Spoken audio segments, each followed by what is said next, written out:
Clash of Minds mempersembahkan Walter Faith, Martin Smith,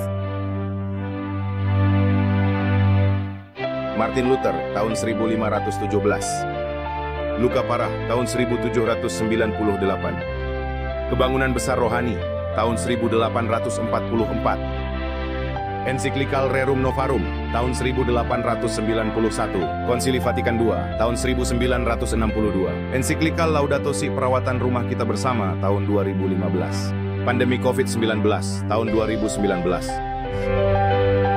Pemilihan Presiden Amerika Serikat tahun 2020,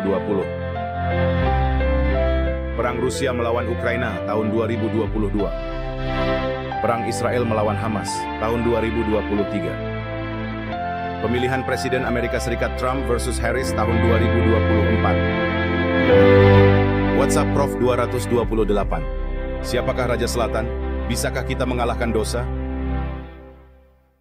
Halo dan selamat datang di episode lain dari WhatsApp Prof. Hello Walter. Anda mengalahkan saya kali ini. Saya harus melakukannya. Saya kalah terus selama ini. Jadi halo Martin. Apa kabar?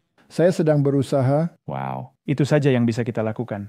Alkitab berkata tidak masalah berapa kali Anda jatuh. Siapa katakan saya jatuh?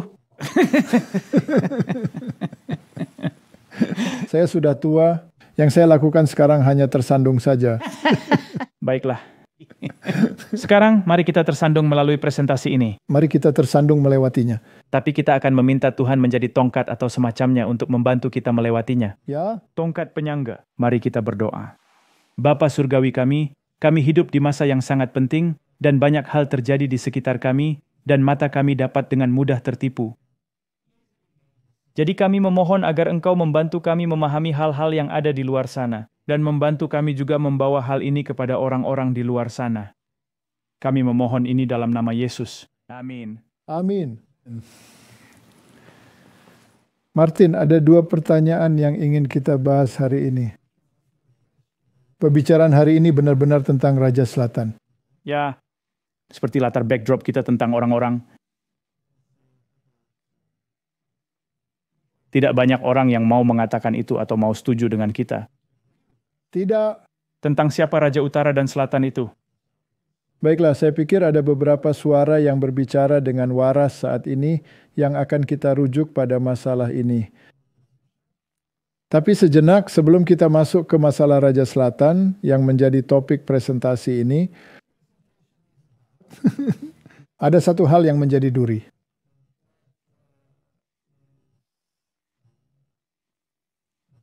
Yang terus-menerus menusuk kita.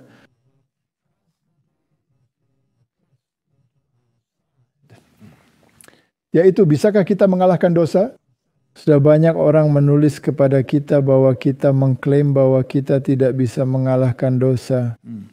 Dan tentu saja ini adalah distorsi besar dari apa yang kami katakan.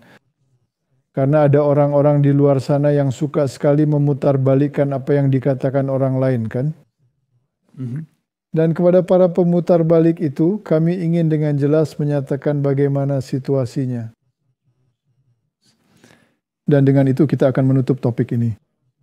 Ya. Karena untuk terus membicarakannya, apapun yang Anda katakan, orang-orang ini akan memutarbalikkannya dan membuat kamu seolah mengatakan apa yang tidak pernah kamu katakan, padahal mereka mengira kamu mengatakannya karena mereka ingin berpikir bahwa kamu mengatakannya, padahal kamu tidak pernah mengatakannya. Begitulah kira-kira. Persis seperti yang baru Anda katakan. Saya mendengarkan salah satu dari mereka dan dia berkata, Walter Faith mengatakan, dia mengatakan ini, tapi maksudnya adalah ini. Itu contoh yang bagus sekali. Ya, dia mengatakan ini, tapi jelas dia tidak mengatakan itu. Dia mengatakan sesuatu yang lain. Jadi baiklah, saya tidak ingin membahas sifat-sifat orang-orang ini, meskipun mereka memang menyebalkan. Dan duri itu ya untuk mengatakannya dengan belak-belakan sangat menyebalkan. Baiklah. Jadi bisakah kita mengalahkan dosa? Mari kita bahas hal itu saja. Tapi secara singkat kita tidak akan membahasnya secara detail. Kita sudah melakukan itu. Sudah dilakukan berkali-kali dan orang-orang tidak mendengarkan. Jadi bisakah kita mengalahkan dosa? Pertanyaan. Yang telah kita katakan secara konsisten adalah bahwa kita memiliki tabiat yang berdosa. Dan tabiat ini akan tetap bersama kita sampai Kristus datang. Dan mengubah tubuh kita yang hina ini menjadi seperti tubuhnya yang mulia.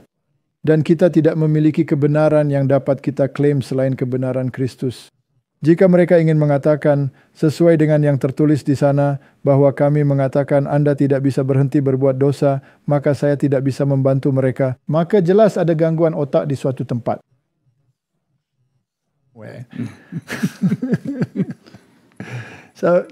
Jadi mari kita buka Alkitab dan selesaikan masalah ini, dan dengan roh nubuat Roma 3 ayat 10.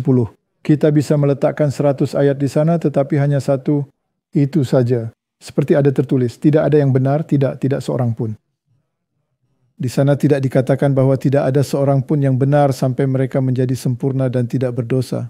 Tidak dikatakan begitu. Bahkan generasi terakhir pun tidak. Tidak ada yang benar, tidak seorang pun. Jadi maaf ya Martin, tapi Anda tidak benar. Anda dapat mengenakan kebenaran Kristus. Ya, lalu? Tapi jika Anda pikir Anda benar, maka Anda duduk dengan pakaianmu sendiri. Baiklah, mari kita ambil kutipan ini lagi. Kita sudah menunjukkannya 100 kali, tapi mari kita tunjukkan lagi. Kita tidak bisa mengatakan saya tanpa dosa. Sampai tubuh yang hina ini diubah dan dibentuk seperti tubuhnya yang mulia. Martin, Anda tidak menyilaukan mata saya. Tidak, maaf. Anda pasti tidak punya tubuh yang dimuliakan. Tidak. Dan saya rasa saya juga tidak punya.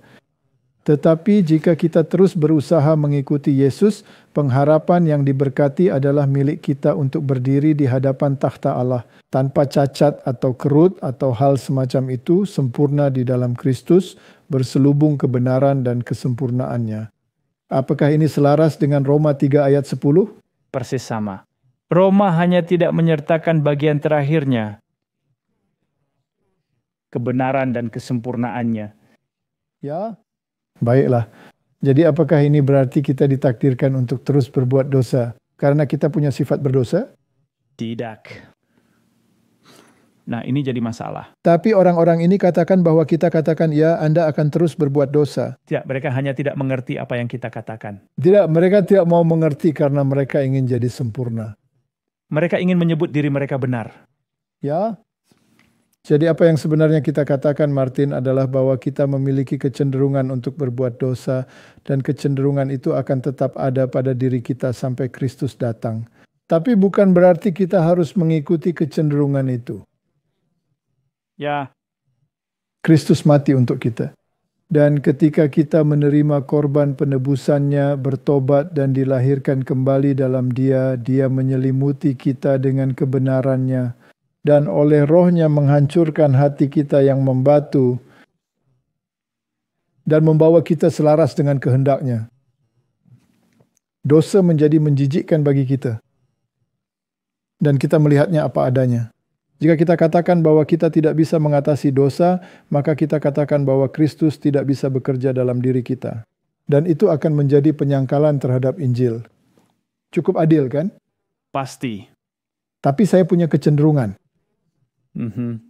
Jelaskan saja yang tentang alkoholik. Ya, kalau kamu pecandu alkohol, kamu tetap pecandu alkohol. Kamu punya kecenderungan untuk minum alkohol. Bukan berarti kamu harus menyerah pada itu. Kamu tidak harus pergi ke bar. Tapi kamu tetap seorang pecandu alkohol karena begitu kamu minum tegukan pertama, kamu kecanduan lagi kan? Jadi Martin, kita punya kecenderungan berdosa. Dan bagi mereka yang merasa sempurna, saya sarankan mereka jatuhkan palu 20 pon ke jari kaki mereka dan lihat seberapa sempurna sikap mereka. Apalagi kalau dilakukan beberapa kali, berulang-ulang, repeatedly. Seperti lelucon tentang tukang listrik yang menuang timah cair ke salah satu kapasitor itu. Dan dia meleset dan timah cair itu jatuh ke punggung temannya yang sedang bekerja di bawah. Dan orang itu ditangkap karena mengumpat di depan umum. Dan hakim bertanya padanya, apa yang kamu katakan? Dia katakan, Charles, tolong hati-hati dengan timah cair itu. Lain kali kalau kamu tuang, itu bisa langsung turun ke punggung saya. Dan saya akan sangat menghargai jika kamu mau sedikit lebih berhati-hati. Hakim, apakah dia akan percaya? Saya juga tidak percaya dia. Kamu tidak percaya dia? Kamu tidak percaya dia? Baiklah, mari kita lanjutkan cerita ini. Baiklah. Ketika konflik berakhir, ini berasal dari Sign of the Times. Ketika masa-masa pembebasan datang dari hadirat Tuhan, maka dosa-dosa jiwa yang bertobat yang telah menerima kasih karunia Kristus dan telah dikalahkan oleh darah anak domba akan dihapus dari catatan surga dan akan ditimpakan kepada setan, kambing hitam, pencetus dosa, dan tidak akan diingat lagi untuk melawannya selamanya. Ketika konflik hidup berakhir, ketika baju perang diletakkan di kaki Yesus, ketika orang-orang kudus Allah dimuliakan. Jadi ada dua hal di sini, ketika kita mati atau ketika kita dimuliakan, yaitu pada saat kedatangan Kristus yang kedua kali, dan hanya pada saat itulah kita dapat mengklaim bahwa kita telah diselamatkan dan tidak berdosa. Sekarang ada orang yang akan berkata, oh jadi Anda tidak memiliki keamanan dalam hal keselamatan Anda. Anda tahu setiap kali Anda membuat pernyataan sederhana hanya untuk mencoba, maka pihak lain datang dan membatalkan semuanya lagi pihak ini. Jadi mereka akan katakan, oh jadi Anda katakan, padahal Anda tidak pernah katakan. Anda hanya baca kutipan. Itu saja yang Anda lakukan. Misalnya saya baru saja berpikir ketika kamu cerita lelucon dan kita tertawa. Kemudian kita akan mendapati orang-orang berkata, oh jadi Anda mengejek Yesus sebagai penebus karena dia harus mati untuk dosa Anda. Mereka bisa lakukan apa saja yang mereka mau. Kenyataannya adalah kita memiliki sifat berdosa. Kita memiliki kecenderungan berdosa, tetapi kita tidak ingin berbuat dosa. Dan kita membenci dosa. Ya. Itulah situasinya sampai kita mati atau sampai kita menerima tubuh yang dimuliakan. Salah satu dari keduanya. Dengan melakukan itu, Anda memuliakan Kristus lagi. Itulah hal yang utama. Kita tidak pernah mau berkata, mengerti, Anda tidak pernah meletakkannya pada dirimu sendiri. Oke. Jadi mereka akan berkata, oh jadi Anda katakan bahwa Anda tidak bisa katakan saya diselamatkan. Yang bisa Anda katakan adalah saya beriman padanya. Yang memulai pekerjaan yang baik di dalam aku, ia akan menyelesaikannya. Maka tanggung jawabnya bukan pada diriku, tetapi padanya. Jadi singkirkanlah perjalanan ego ini dan bersandarlah pada Kristus. Biarkan dia menyatakan kita benar dan biarkan dia menyatakan Anda diselamatkan. Sekarang mari kita lihat apa yang dikatakan Alkitab. Baiklah. Orang-orang ini berkata, oke, Anda hanya mengutip roh nubuat. Saya mencari kata-kata tidak berbuat dosa dalam urutan itu di Alkitab. Ada banyak lainnya. Anda bisa mendapatkan ratusan dan ratusan ayat mengenai dosa dan apa yang dilakukannya. Tetapi kata tidak berbuat dosa dalam Alkitab King James, dan terdapat 10 ayat. Yang pertama ada di Keluaran 20, ayat 20. Tetapi Musa berkata kepada bangsa itu, janganlah takut, sebab Allah telah datang dengan maksud untuk mencoba kamu, dan dengan maksud supaya takut akan Dia ada padamu, agar kamu jangan berbuat dosa. Jadi apakah Dia ingin kamu berbuat dosa? Tidak. Tidak ingin Anda berbuat dosa.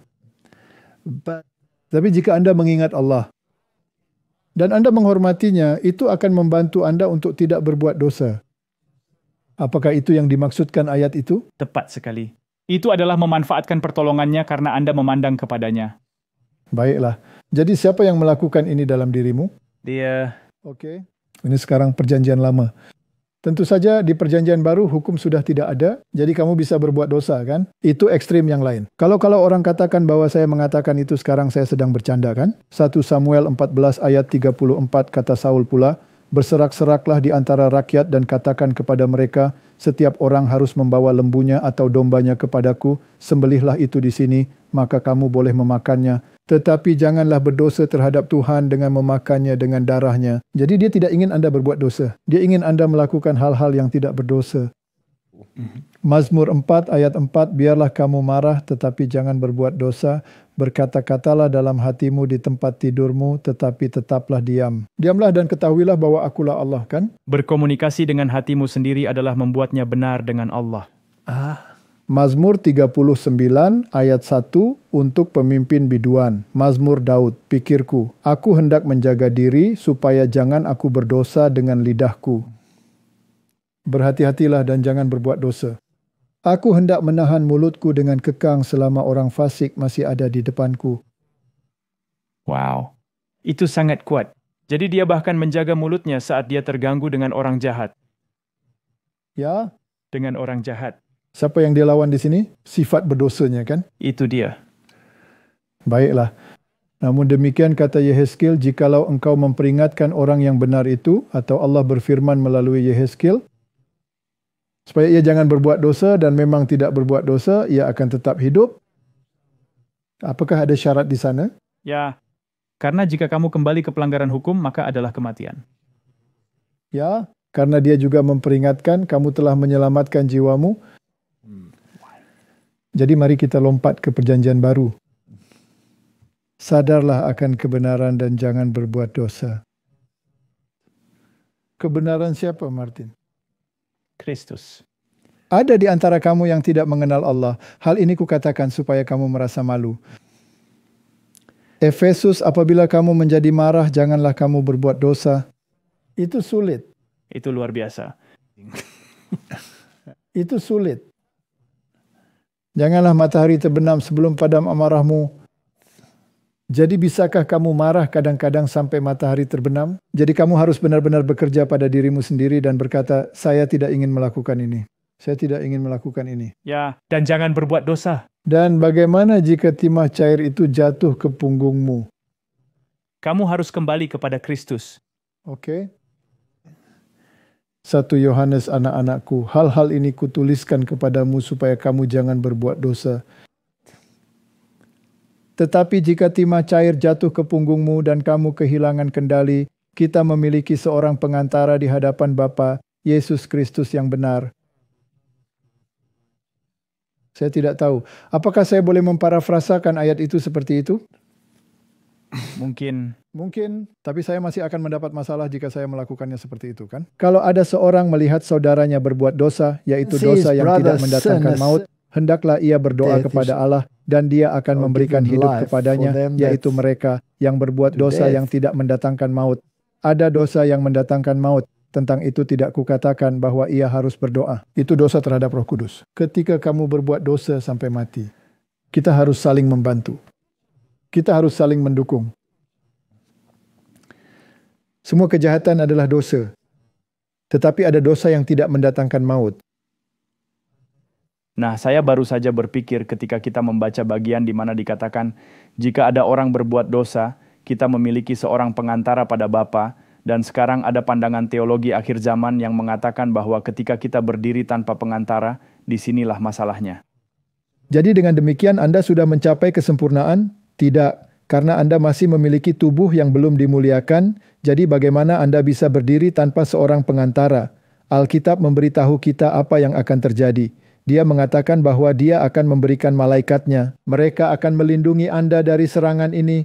Dengan kata lain, mereka akan menjauhkan pengaruh malaikat-malaikat jahat dari Anda. Anda telah diteguhkan di dalam kebenaran. Anda tahu apa itu kebenaran. Anda tidak akan meninggalkan kebenaran dan para malaikat akan melindungi Anda pada saat itu sampai dia datang. Gagasan bahwa sesuatu yang istimewa akan dilakukan kepada generasi terakhir adalah keliru menurut pendapat saya. Karena cara Anda diselamatkan dari generasi ke generasi tidak pernah berubah.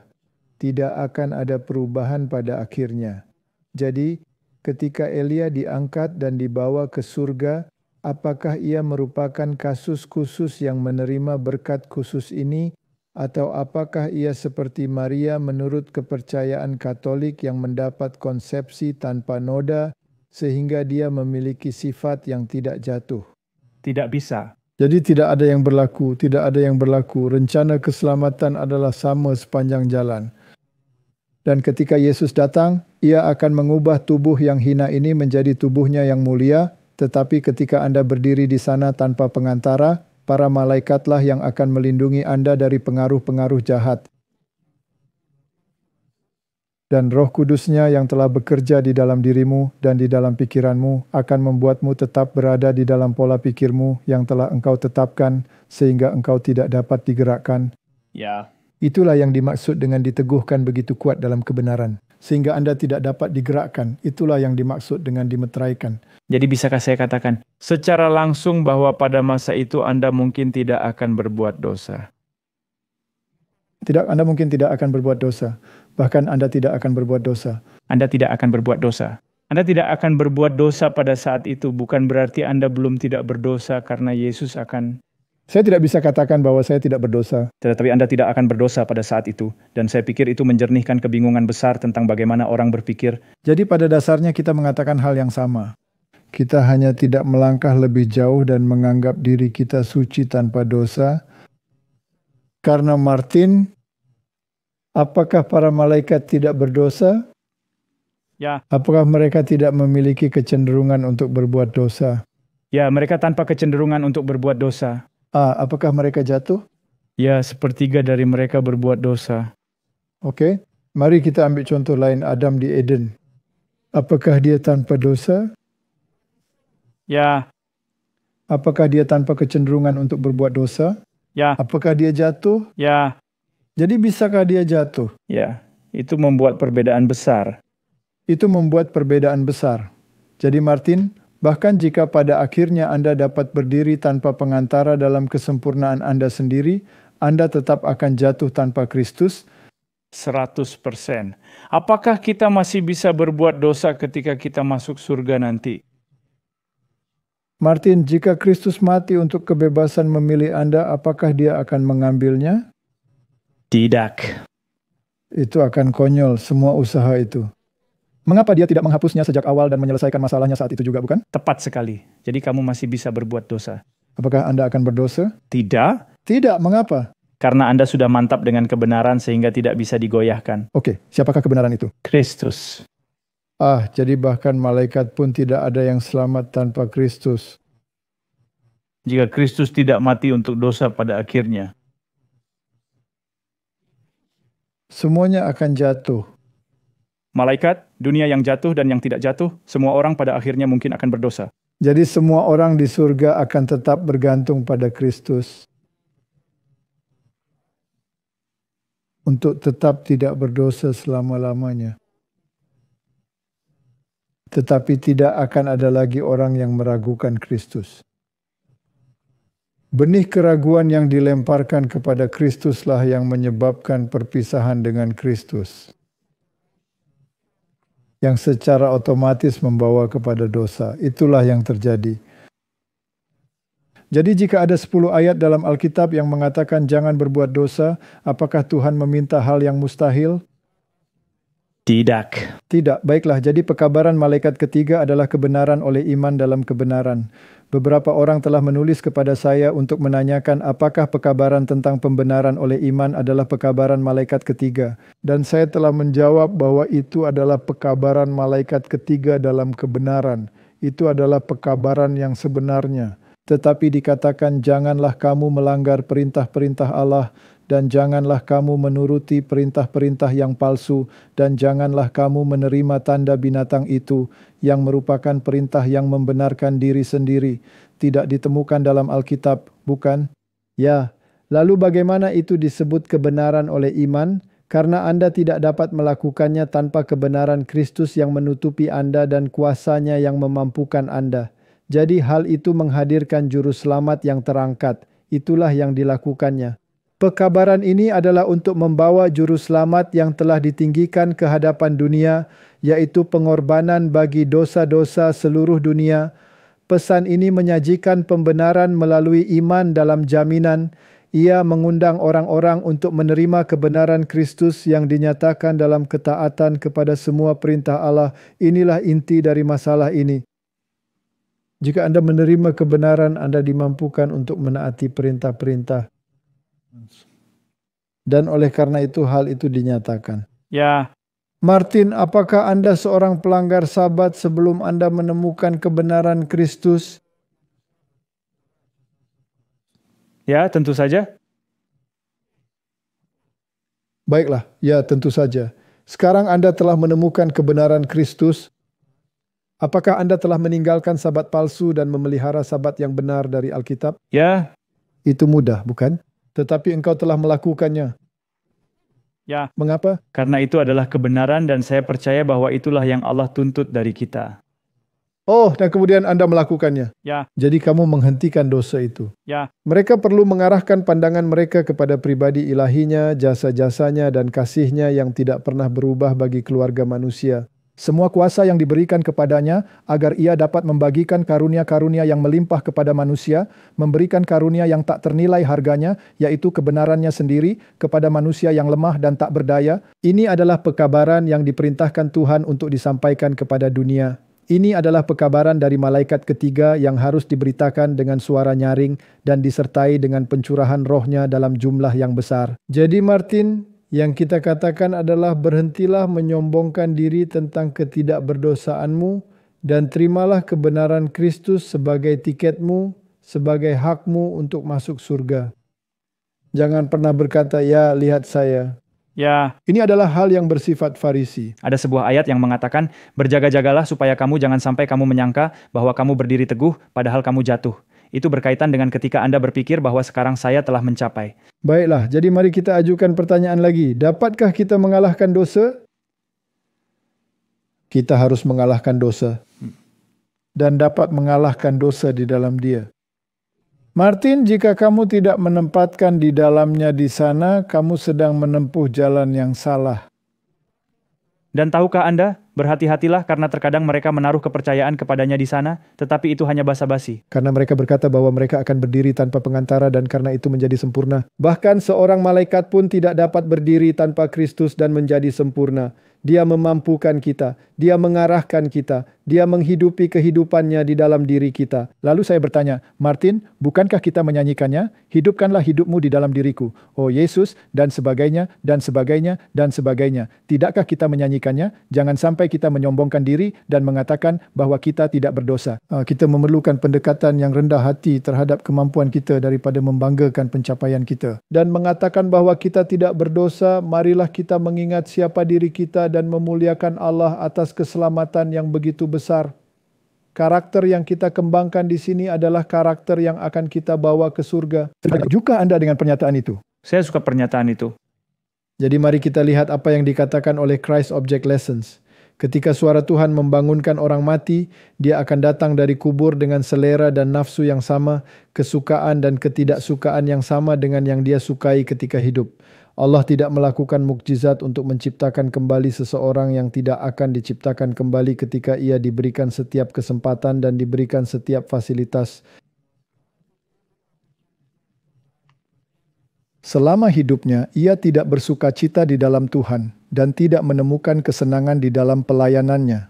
Karakternya tidak selaras dengan Allah dan dia tidak bisa bahagia di dalam keluarga surgawi. Simple. Sederhana. Pikiran yang Anda bawa ke dalam kubur adalah pikiran yang Anda bawa saat bangun tidur. Pemberontakan Anda yang Anda bawa ke dalam kubur adalah pemberontakan yang sama dengan yang Anda lakukan ketika Anda bangun. Ya.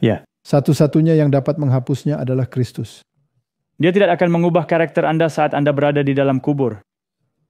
Jadi apakah ada hal yang perlu dilakukan di sini? Ya, Dengan melakukan hukum Taurat tidak ada seorang pun yang akan dibenarkan. Tidak ada kuasa dalam hukum Taurat untuk menyelamatkan orang yang melanggar hukum Taurat. Jika manusia setelah melanggar hukum Taurat dapat diselamatkan oleh kekuatannya untuk melakukan hukum Taurat, maka Yesus tidak perlu mati. Bukankah orang-orang Farisi membasuh cawan di bagian dalam, di bagian luar dan menyaring semua yang mereka minum agar mereka tidak meminum nyamuk yang najis? Apakah itu membantu mereka? tidak. Manusia bisa saja berdiri dengan kemampuannya sendiri dan berkata, saya tidak berdosa. Bukankah itu yang dikatakan oleh orang-orang ini? Jubah itu adalah jubah yang Anda kenakan di pesta pernikahan dan dia berkata, teman, pakaian siapakah yang Anda kenakan?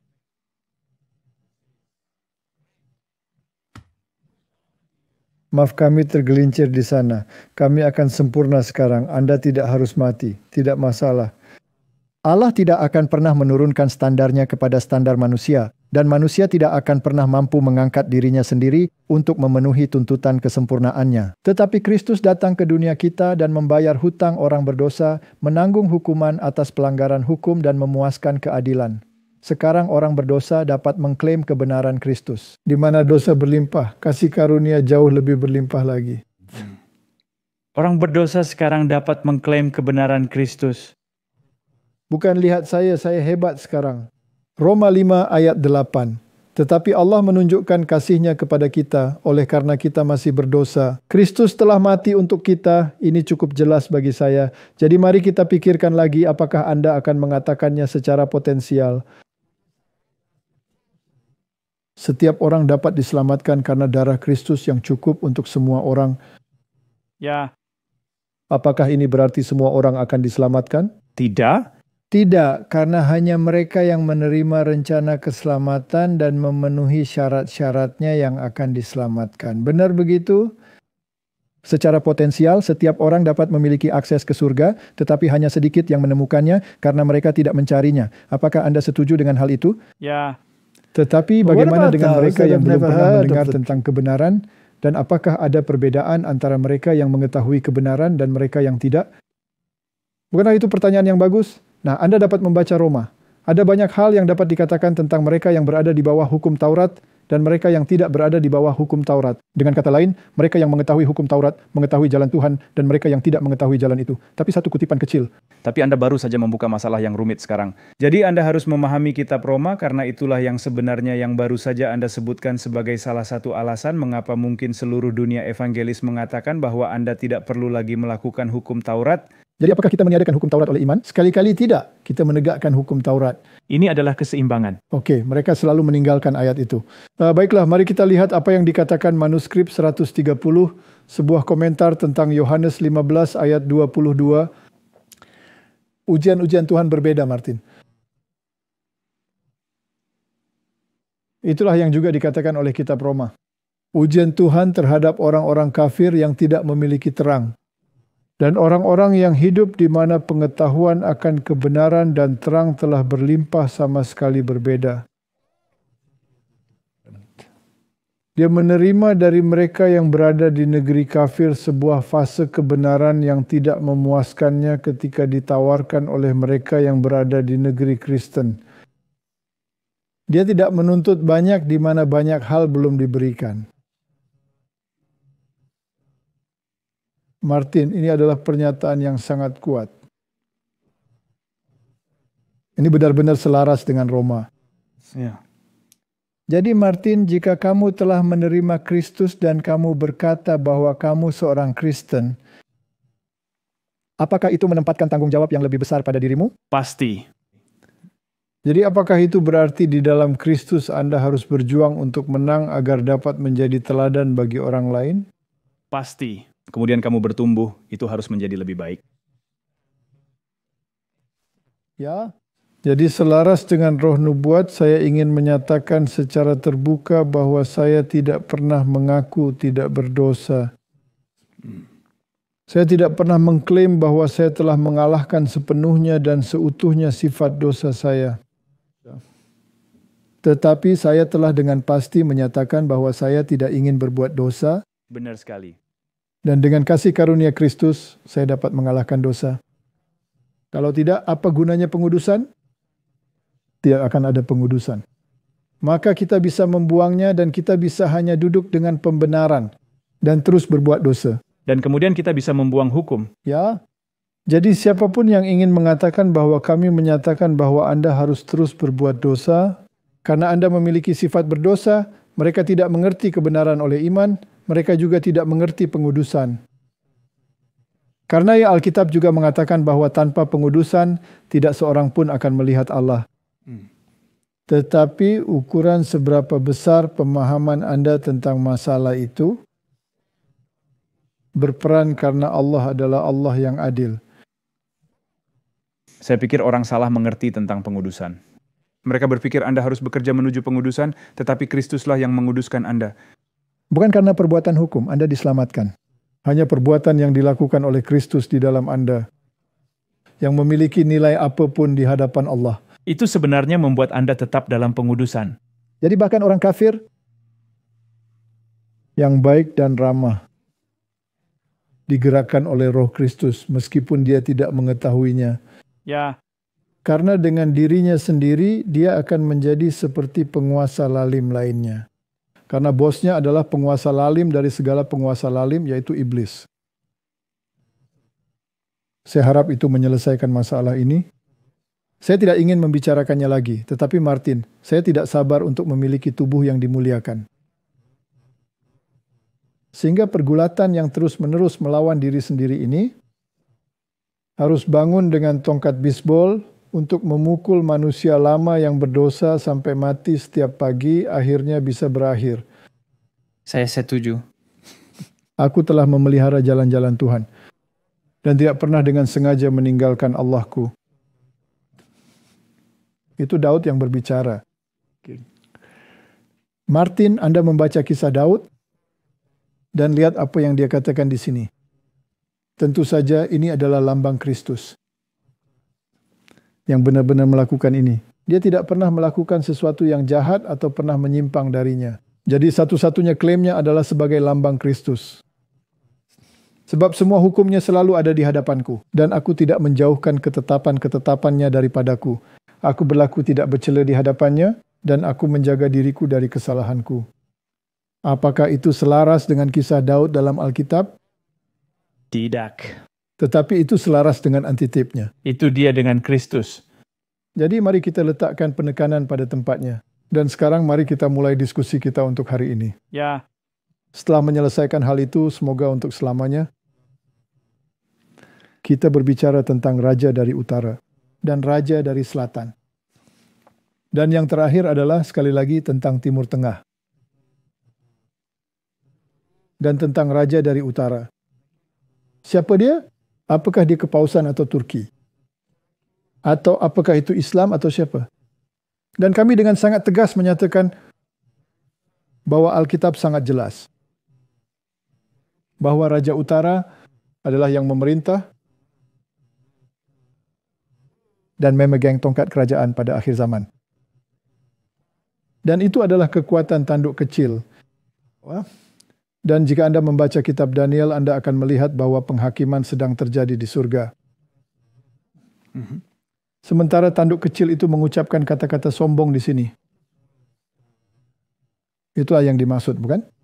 Tidak ada yang bisa menyangkal bahwa tanduk kecil itu adalah kepausan. Dan oleh karena itu, tidak ada yang bisa benar-benar menyangkal bahwa dia adalah Raja dari Utara. dan seperti yang kami tunjukkan dalam episode itu, misteri Babel dan semua itu, hanya bisa satu, yaitu Babel, Raja dari Utara. Benar. Tetapi banyak orang, jika mereka mau, jika mereka ingin melihat studi yang lebih mendalam yang kami lakukan, karena banyak orang memintanya, Anda melakukannya di Rekindling the Reformation. Kami akan menaruh tautannya dalam deskripsi video ini, untuk mengetahui siapa Raja dari Utara itu. Anda tidak pernah mengubah pendapat Anda. Tidak pernah. Kami telah membuat di episode 204. Yang jelas melakukan studi menyeluruh tentang Daniel 11. Ya, Mereka bisa menonton itu. Tetapi kemudian Matthew Sanchez,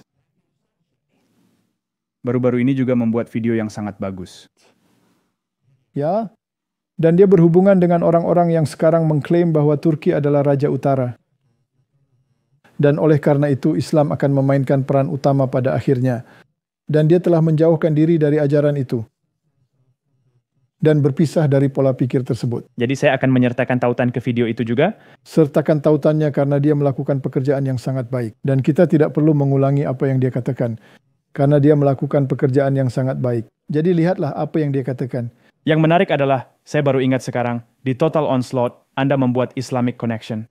Ya, Sekarang itu akan sulit ditemukan di beberapa tempat, jadi kami akan menyertakan tautan ke tempat Anda bisa menemukannya juga, karena beberapa tempat telah menghapusnya. saya telah menghapusnya karena mereka secara keliru percaya bahwa Turki adalah Raja Utara. Ya, Ya, dan yang lain tentu saja percaya bahwa Islam adalah Raja Selatan. jadi kita akan membahas bagian itu sekarang. Kita akan membahas bagian itu. Dan kemudian kita tidak akan lagi fokus pada hal itu. Karena kita memiliki peristiwa akhir zaman untuk disaksikan. Dan tidak bisa terus-menerus memadamkan api yang menyala kekacauan di seluruh internet. Apa yang dapat kita lakukan adalah kita hanya menunjukkan di masa depan, inilah Raja Utara, Raja Selatan. Bagaimana hal itu cocok? Anda tidak harus kembali ke seluruh pendalaman Alkitab dan melakukan pendalaman Alkitab setiap saat. Itulah mengapa kami sudah melakukannya. Tapi demi kelengkapan Raja Selatan, mari kita lakukan. Jadi mari kita lihat lagi pernyataan ini secara singkat. Itu adalah isu pada masa itu, ide Uriah Smith. Dan ingatlah bahwa pada zaman Uriah Smith, keruntuhan Kekaisaran Ottoman sebenarnya tepat sedikit sebelum itu, misalnya dia dan gerakan Millerite.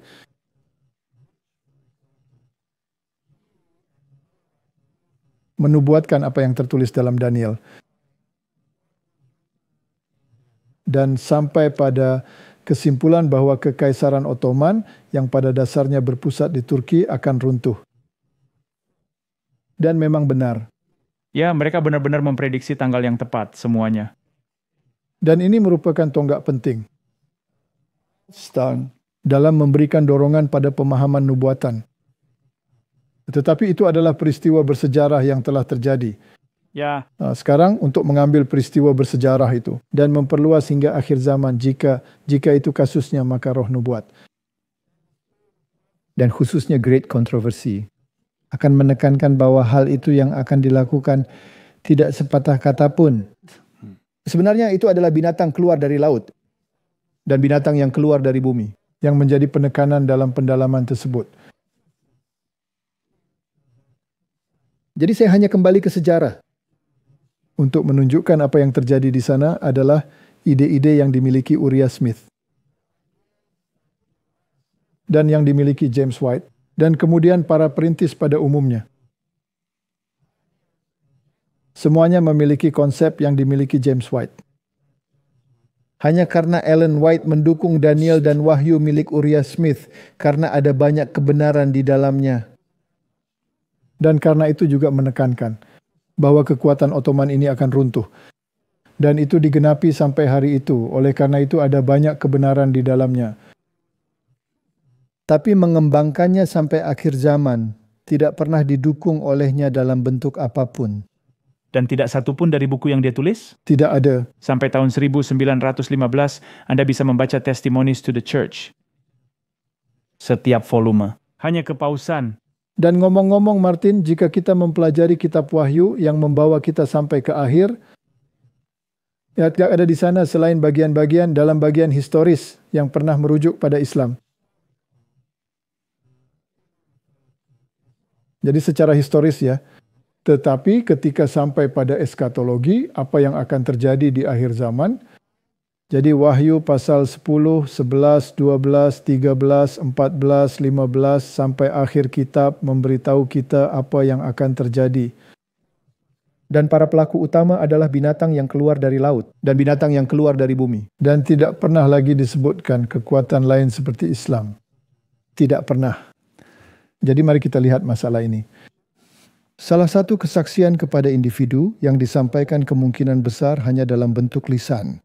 Ditujukan kepada James White.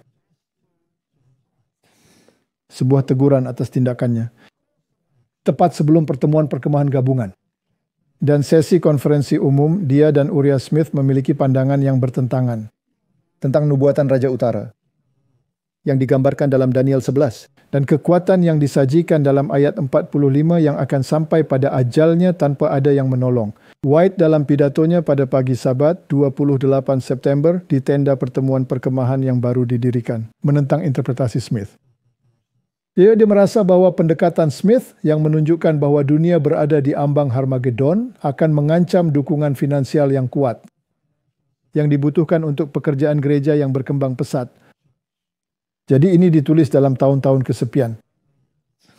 Anda tahu, saya melihat seseorang yang berpendapat bahwa Uriah Smith melakukan hal ini hanya jadi bukan untuk melawan pandangan Raja Utara, tetapi hanya untuk melarang agar tidak ada masalah.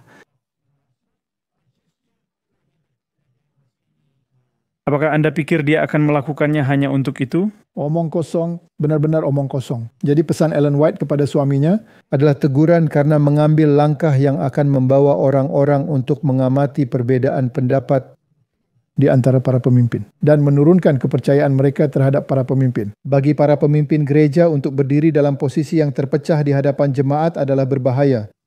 James White menerima teguran itu, tetapi itu adalah salah satu pengalaman tersulit yang harus dihadapinya karena ia merasa bahwa ia telah melakukan hal yang benar. Dia melakukan hal yang benar secara teologis. Masalahnya adalah cara dia melakukannya. Itulah yang menjadi masalah. Dan kita semua harus memperbaiki hal itu dan terkadang cara kita menyampaikan sesuatu. Bukan apa yang kita katakan. Dan kemudian yang sangat menarik, Ellen White tidak pernah mengungkapkan siapa yang benar dalam posisi yang dia pegang. Itu bukan masalahnya. Inti dari masalah ini adalah pentingnya para pemimpin untuk menampilkan sebuah front persatuan di hadapan jemaat. Tapi seperti yang telah kita katakan, Anda bisa mempelajari wahyu, seluruh bagian eskatologis dari kitab itu, dan Anda tidak akan menemukan Islam atau Turki, atau salah satu dari mereka disebutkan dimanapun. Anda juga tidak akan menemukannya dalam Great Controversy, Anda juga tidak akan menemukannya dalam tulisan-tulisan lainnya. Yang ada selalu adalah binatang keluar dari bumi, kekristenan evangelikal, dan binatang keluar dari laut, kepausan, itulah poros di mana segala sesuatu berputar. Saat Anda mendapat bagian dan seluruh dunia mengikuti binatang itu. Benar. Orang-orang ini ingin mengatakan bahwa itu hanya akan terjadi setelah masa percobaan berakhir. Tetapi kita sudah melihat, dan Anda akan melihat itu juga dalam presentasi Matt. Anda sudah melakukannya berkali-kali. Berkali-kali. Kita sudah menunjukkan sekarang semua orang sebenarnya, semua orang mengikuti Paus bagaimanapun juga. Ya, kita bahkan pernah membuat satu di masa lalu, atau saya membuat satu di masa lalu tentang Exodus dan Fir'aun dalam Exodus dan mengapa tulah-tulah itu turun. Nah, itu tidak ada hubungannya dengan Turki menyerang Yerusalem. Itu selalu berkaitan dengan membatalkan hukum Allah. Engkau membuat orang-orang beristirahat, engkau Musa membuat orang-orang memelihara Sabat beristirahat. Nah, itulah masalahnya. Masalah yang sama akan ada di akhir zaman. Ini adalah masalah manusia durhaka melawan Kristus. Amin. Jadi kita akan mengakhiri ini. Kita sudah membuat satu tentang itu. Yang terakhir yang kita buat, Matthew baru saja membuat satu. Taruh tautannya di sana. Lihat itu. Saya yakin dia akan melanjutkan pekerjaan baiknya. Dan jangan bingung oleh semua angin doktrin aneh ini yang sedang bertiup di luar sana. Jadi sekarang mari kita bahas tentang Raja Selatan. Karena Martin ada satu lagi yang mengutip bahwa Raja Selatan juga Islam. Mereka ingin memasukkannya kemana-mana. Ya. Mari kita lakukan sedikit studi dan lihat apa yang Alkitab katakan tentang hal itu. Sekarang ingat, roh nubuat tidak pernah dengan jelas. Dalam kata-kata tegas mengatakan, Raja Utara adalah kepausan. Raja Selatan adalah apapun itu, kan? Anda harus membacanya dari sejarah dan dari nubuatan. Jadi Raja Selatan secara historis adalah Mesir. Sama seperti Raja Utara adalah Babel. Jadi siapa atau apa yang dapat mewakili antitipe Raja dari Selatan? Itulah pertanyaan yang kita miliki. Jadi dalam Wahyu pasal 11 digambarkan perang melawan firman Allah. Di mana dua saksinya, yaitu perjanjian lama dan perjanjian baru, secara terbuka diserang oleh suatu kuasa. Dari jurang maut. Selama berabad-abad, gereja Roma telah berkuasa, dan firman Tuhan telah disembunyikan dalam bahasa yang mati, dan di bawah tradisi dan dongeng. Reformasi mengembalikan firman kepada umat manusia. Dan setan menggunakan strategi baru untuk menghancurkan kebenarannya.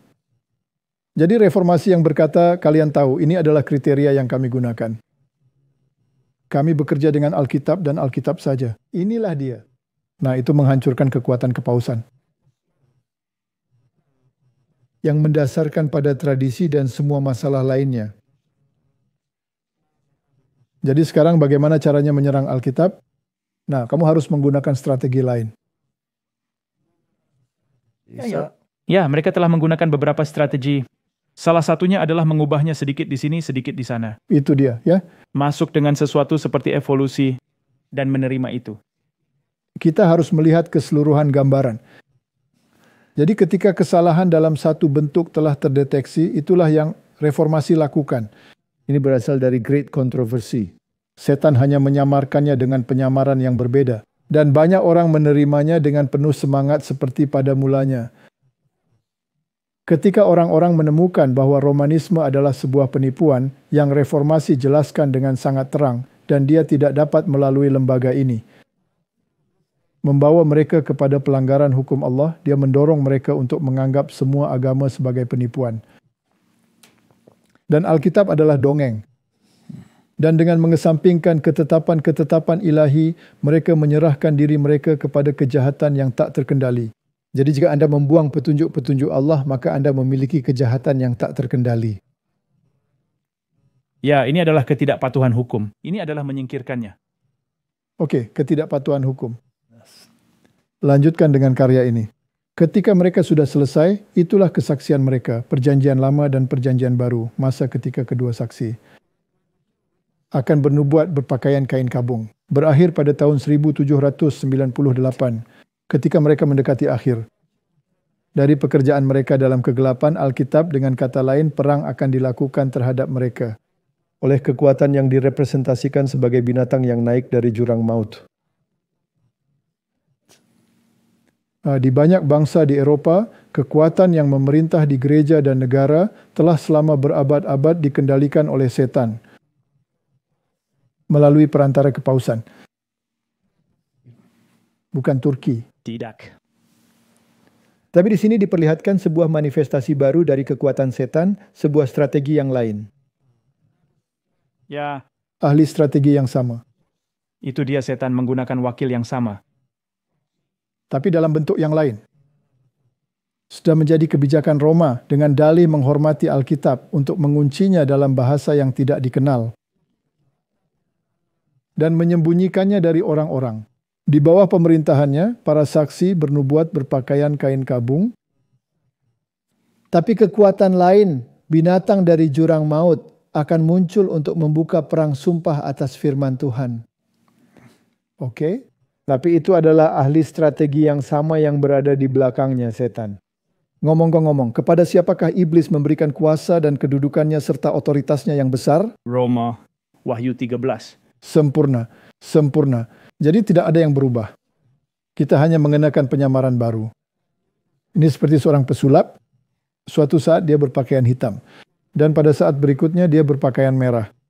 Setiap kali setan mencoba sesuatu dan dia melihat bahwa hal itu menemui jalan buntu, dia hanya memindahkannya. Tapi strateginya tidak berubah. Tidak berubah. Ini adalah rencana utama. Oke. Jadi dalam kitab Wahyu ada penyebutan tentang kota besar. Di jalan-jalannya para saksi dibunuh. Dan di mana mayat mereka terbaring. Sebagai Mesir secara rohani. Oh, Haha.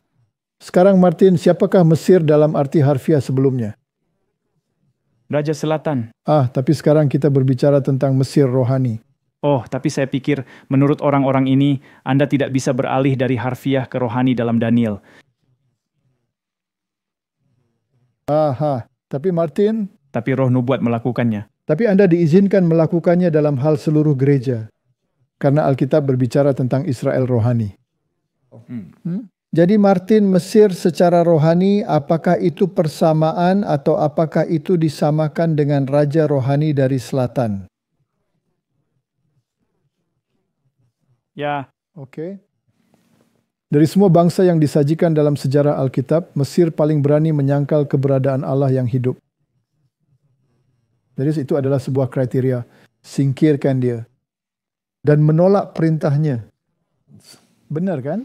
Jadi dengan kata lain, ketidakpatuhan hukum. ketidakpatuhan hukum. Lakukanlah apa yang engkau kehendaki. Tidak ada raja yang pernah melakukan pemberontakan yang lebih terbuka dan lebih keras terhadap otoritas surga daripada Raja Mesir. Ketika pesan itu disampaikan kepadanya oleh Musa atas nama Tuhan, Fir'aun dengan sombong menjawab, "Siapakah Yehuwa sehingga aku harus mendengarkan suaranya untuk melepaskan Israel?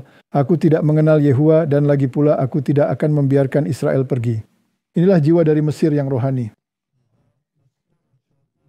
Ya, raja dari selatan. Ini adalah ateisme. Martin, ini ada di buku Great Controversy, halaman 269. Jadi ateisme adalah Mesir secara rohani. Apakah Anda setuju dengan itu? Ya, Dan bangsa-bangsa yang diwakili oleh Mesir akan menyuarakan penolakan yang sama terhadap tuntutan-tuntutan Allah yang hidup. Dan akan menunjukkan roh ketidakpercayaan dan pembangkangan yang sama. Jadi itu yang membuatnya rohani. Tapi mengatakan bahwa bangsa-bangsa lain pun akan mewakili kerohanian yang sama, Ya, kemunduran. kemunduran. Jadi seluruh sistem di sini secara rohani adalah Mesir. Jadi kota besar itu juga dibandingkan secara rohani dengan Sodom. Secara rohani Martin dengan Sodom. Jadi sekarang kita punya dua hal. Kita punya roh yang berkata ateisme, jangan biarkan Allah mendikte apa yang benar dan salah. Lakukan apa yang kamu kehendaki adalah keseluruhan hukum. Itulah salah satu aspek dari Raja Selatan. Dan yang lainnya adalah dia dibandingkan dengan Sodom. Jadi kemerosotan Sodom dalam melanggar hukum Allah terutama ditandai dengan kemerosotan moral. Kebejatan seksual. Dan dosa ini juga harus menjadi karakteristik utama dari bangsa yang harus memenuhi spesifikasi kitab suci. Kebebasan moral. Jadi ateisme, segala sesuatu yang menghilangkan Allah dan hukumnya dari masyarakat, dan kebebasan moral. Filosofi Raja Selatan. Komunisme. Salah satu dari itu. Mari kita lihat. Mari kita lihat. Bisakah kita katakan bahwa Mesir rohani adalah ateisme termasuk sekularisme dan kebebasan moral? Pasti. Sudah jelas. Sudah jelas. Baiklah. Apakah tertulis Islam? Tidak ada. Tidak. Baiklah. Mari kita lihat sedikit lebih jauh di sini dalam Great Controversy. Saksi-saksi Allah yang setia, yang dibunuh oleh kuasa yang menghujat, yang turun dari jurang maut, tidak tinggal diam. Setelah 3 hari setengah, roh kehidupan dari Allah masuk ke dalam mereka. Dan mereka berdiri di atas kaki mereka dan ketakutan besar menimpa mereka yang melihatnya. Pada tahun 1793, dekrit yang menghapuskan agama Kristen. Dan menyingkirkan Alkitab disahkan oleh Majelis Perancis. 3 tahun setengah kemudian, sebuah resolusi mencabut dekrit-dekrit ini. Dan dengan demikian memberikan toleransi terhadap kitab suci diadopsi oleh badan yang sama. Dunia terkejut dengan besarnya kesalahan yang diakibatkan oleh penolakan terhadap kitab suci. Kita sudah banyak membicarakan tentang firman, kan? Ya. Dan manusia menyadari perlunya iman kepada Allah dan firman-Nya sebagai landasan kebajikan dan moralitas. Jadi kita punya 2 hal sekarang, Martin. Ada upaya untuk menyingkirkan Allah dari masyarakat. Ada upaya untuk menyangkal bahkan keberadaannya. Ada kebebasan moral yang masuk ke dunia. Tapi Allah tidak mengizinkan firman-Nya disingkirkan. Firman itu ada di sana. Jadi kamu punya pilihan. Ya. Kamu punya pilihan di antara keduanya. Ya, saya pikir jika seseorang punya pertanyaan, jika memang benar begitu, cukup kembali dan lihat berita dan lihat semua yang terjadi dalam 4 tahun terakhir. Ya. Dan sampai sekarang nanti kita akan membahasnya, tapi kita sudah menyebutkannya. Itu sedang didorong mundur. Didorong mundur. Jadi apa yang terjadi dalam revolusi Prancis? Ya, jadi selama periode waktu yang sama ketika revolusi Prancis ini terjadi dan umat sisa mulai mengkhotbahkan pesan pemisahan dan pekabaran 3 malaikat, setan menyiapkan tiruannya. Jadi mari kita lihat ini secara lebih detail. Salah satu filsuf revolusi Prancis adalah Voltaire. Dan orang-orang ini sama sekali tidak bermoral. Tapi mereka juga Jesuit. Ini seorang Jesuit. Nah, Jesuit diciptakan untuk melawan reformasi. Apa senjata terbesar yang Allah berikan kepada reformasi? Alkitab. Alkitab. Jadi mari serang Alkitab. Kalau tidak, kita akan menang dalam pertempuran ini, kan? Dan mari kita keluarkan sesuatu untuk menggantikan hukum Allah. Dan mereka mengeluarkan ini di sini. Yang seperti yang bisa kalian lihat adalah representasi yang hampir mirip dengan 2 loh batu hukum yang kembar. Hanya saja ini hukum yang berbeda.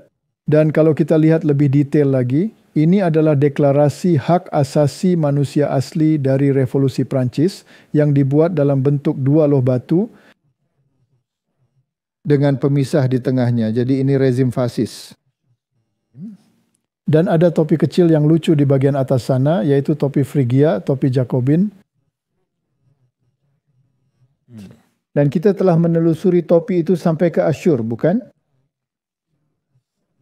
Ya, Di mana orang bebas, dengan kata lain, dalam istilah modern, seseorang yang setingkat dengan Freemasonry,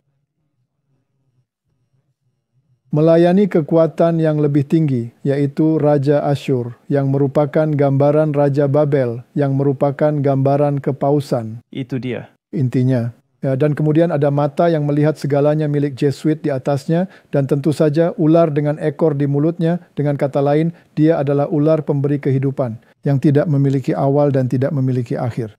Dia adalah Allah dunia ini, Lucifer. Jadi menggantikan firman Allah, kalian punya hak asasi manusia. Hak asasi manusia, hak asasi manusia, hak asasi manusia, hak asasi manusia. Dan kalian punya hak atas segalanya. Bahkan kalian punya hak atas pornografi. Kalian punya hak untuk memuaskan nafsu kalian, semuanya. Jadi di sini dalam buku Education yang kita baca tentang Revolusi Prancis, banyak orang yang dibuat percaya bahwa keinginan adalah hukum tertinggi. Kebebasan tanpa batas adalah kemerdekaan, dan manusia hanya bertanggung jawab pada dirinya sendiri. Ini filosofinya. Dengan ajaran seperti itu, yang diberikan sejak awal kehidupan ketika dorongan hati paling kuat dan kebutuhan untuk mengendalikan diri dan kemurnian sangat mendesak, di manakah penjaga kebajikan? Apa yang bisa mencegah dunia menjadi Sodom kedua? Pada saat yang sama, anarki, karena kalau tidak ada hukum akan ada anarki, kan? Berusaha menyapu bersih semua hukum, bukan hanya hukum ilahi tapi juga manusia. Pemusatan kekayaan dan kekuasaan, apakah itu sedang terjadi di dunia? Sangat sekali. Saya ingat Anda juga membicarakan itu di Total Onslaught. Bagaimana semua perusahaan kecil bergabung menjadi korporasi konglomerat besar? Benar. Kombinasi besar untuk memperkaya segelintir orang dengan mengorbankan orang banyak. Maksud saya, berapa banyak uang yang baru saja dihabiskan Bezos untuk pernikahan? Gila, saya tidak ingat jumlahnya, tapi itu... Mereka pertama katakan 0,5 miliar, lalu mereka katakan 1 miliar. Mereka mungkin hampir bisa menyelamatkan beberapa negara. Mereka bisa saja menyelamatkan beberapa negara dan banyak kemiskinan serta kelaparan bisa dikurangi. Kombinasi besar untuk memperkaya segelintir orang dengan mengorbankan orang banyak. Kombinasi kelas-kelas miskin untuk membela kepentingan dan tuntutan mereka. Semangat kerusuhan, huru-hara dan pertumpahan darah. Penyebaran ke seluruh dunia. Apa yang tertulis di sana? Seluruh dunia. Seluruh dunia. Penyebaran ajaran yang sama yang menyebabkan Revolusi Prancis. Semuanya cenderung melibatkan seluruh dunia dalam perjuangan yang mirip dengan yang mengguncang Prancis. Jadi kita akan mengalami perang antara pola pikir. Ini benturan pikiran. Harus saya katakan, saya pikir 4 tahun terakhir ini, hal itu membuahkan hasil. Tentu saja. Sekarang siapa dalang di balik semua ini? Nah, kalau kalian mempelajari Revolusi Prancis, kalian akan melihat Jesuit berada di belakangnya. Setelah pelarian kaum Huguenot, kemunduran umum melanda Prancis. Kota-kota manufaktur yang berkembang mengalami kemunduran. Daerah-daerah subur kembali ke keaslian alamnya. Kebodohan intelektual, kemunduran moral, menggantikan periode kemajuan yang tak tertandingi. Paris menjadi satu rumah amal yang besar. Dan diperkirakan pada saat pecahnya revolusi, 200.000 orang miskin mengklaim sedekah dari tangan raja. Martin, berapa banyak orang yang hidup sejahtera saat ini? Yutan. Para Jesuit sendirian yang berkembang di negara yang membusuk. Dan memerintah dengan tirani yang mengerikan atas gereja dan sekolah, penjara dan kapal geli. Jumlah pemuda dan gadis berusia 17 tahun yang dibunuh oleh pemerintah yang kejam itu mencapai ratusan orang. Bayi-bayi yang dipisahkan dari payudara dilemparkan dari tombak ke tombak sepanjang barisan Jakobian. Dalam waktu singkat 10 tahun, banyak sekali manusia binasa. Martin, seberapa banyak pedofilia yang ada di dunia saat ini? Itu menjijikkan. Berapa banyak gadis-gadis muda dan anak laki-laki yang dibantai dalam situasi yang menajiskan ini? Perdagangan manusia. Martin, roh ini ada di mana-mana. Dan ini selalu dikaitkan dengan orang-orang yang sangat terkemuka. Dan tokoh-tokoh penting di media dan di mana-mana. Ya, dan mereka pergi ke pengadilan dan membebaskan mereka, kan? Ketika tampil sebagai anggota ordo mereka, mereka mengenakan pakaian kesucian, mengunjungi penjara dan rumah sakit, melayani yang sakit dan yang miskin, mengaku telah meninggalkan dunia, ya, dan menyandang nama suci Yesus. Ini berbicara tentang para Jesuit yang melakukan kebaikan, tetapi di balik penampilan luar yang tak bercela ini, tujuan yang paling jahat dan mematikan seringkali disembunyikan. Itu adalah prinsip dasar dari tatanan bahwa tujuan menghalalkan segala cara. Dengan kode ini berbohong, pencurian, sumpah palsu, pembunuhan tidak hanya dapat dimaafkan tetapi juga patut dipuji. Ketika mereka melayani kepentingan gereja, dengan berbagai penyamaran, para Jesuit menyusup ke kantor-kantor negara, naik menjadi penasihat raja-raja, membentuk kebijakan bangsa-bangsa. Mereka menjadi pelayan untuk bertindak sebagai mata-mata terhadap tuan mereka. Mereka mendirikan perguruan tinggi untuk putra-putra pangeran dan sekolah-sekolah bangsawan untuk rakyat biasa. Dan anak-anak dari orang tua Protestan pun ikut terlibat dalam pelaksanaan upacara-upacara Katolik. Jadi semua universitas di dunia saat ini dijalankan berdasarkan prinsip-prinsip Jesuit. Mereka menjadi tempat sampah, Martin. Tuhan tidak boleh disebut-sebut. Mereka memiliki fakultas teologi yang harus secara ketat mematuhi teologi mereka, apapun itu biasanya teologi yang sesat. Dan untuk sisanya itu benar-benar sekuler, tanpa Tuhan. Semua kemewahan lahiriah dan tampilan ibadah Romawi diterapkan untuk membingungkan pikiran dan memukau serta memikat imajinasi. Dan demikianlah kebebasan yang diperjuangkan dan dipertahankan oleh para pendahulu dengan susah payah dan pengorbanan dikhianati oleh anak-anak mereka. Para Jesuit dengan cepat menyebar ke seluruh Eropa. Dan kemanapun mereka pergi, mereka mengikuti kebangkitan kembali kepausan. Sama saja. Dan salah satu tempat yang mereka datangi adalah Amerika Serikat, di mana saat ini Mahkamah Agung dijalankan oleh mereka. Dan seluruh kabinet tampaknya berada di bawah pengaruh mereka. Iya.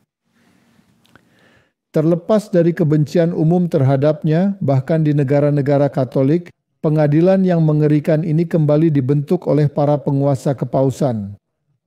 Kekejaman-kekejaman yang terlalu mengerikan untuk disaksikan di siang hari diulang di ruang bawah tanah rahasianya. Ya, di banyak negara, ribuan dan ribuan orang terbaik dari bangsa yang paling murni dan mulia, yang paling cerdas dan berpendidikan tinggi, para pendeta yang saleh dan setia, warga negara yang rajin dan patriotik, cendekiawan cemerlang, seniman berbakat, pengrajin terampil dibunuh,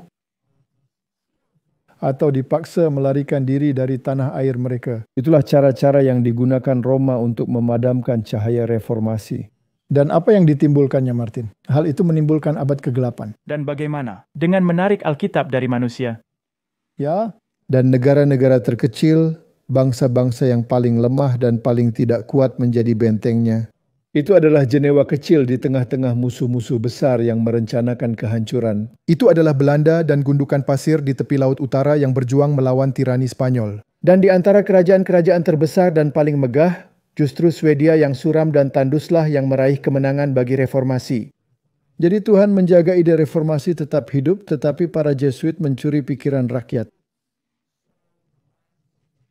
Nah, ini menarik. Kamu harus ingat bahwa ini adalah raja dari utara. Menggunakan tindakannya untuk benar-benar menyerang. Raja dari selatan. Dia duduk di meja yang sama. Ya, dia sedang mengaturnya seluruh hal tentang raja dari selatan. Jadi kaum Jakobin adalah para penggerak dan pengguncang dari kebejatan ini. Dan filosofi yang menjijikkan ini. Dan ketika mereka telah menyelesaikan kesaksian mereka, yaitu kedua saksi itu, perjanjian lama dan perjanjian baru, binatang yang naik dari jurang maut akan berperang melawan mereka. dan akan mengalahkan serta membunuh mereka. Secara harfiah selama 3,5 tahun. Alkitab dilarang di Perancis. Kemudian larangan tersebut dicabut. Lembaga Alkitab yang besar dimulai di seluruh dunia, tetapi pemerintah-pemerintah di dunia telah menjadi sekuler. Dan Tuhan disingkirkan. Dan tidak lama kemudian setelah lembaga-lembaga Alkitab, mereka juga menyusup ke sana. Ya. Dan mereka menobatkan seorang dewi yang adalah seorang pelacur. Itu disebut Dewi Akal Budi. Dan mereka mengaraknya melalui jalanan. Benar? Ya. Jadi Dewi Akal menggantikan tempat Alkitab. Jadi ketika Dewi itu, ini juga berasal dari Great Controversy, dibawa ke dalam konvensi, sang orator menggandeng tangannya.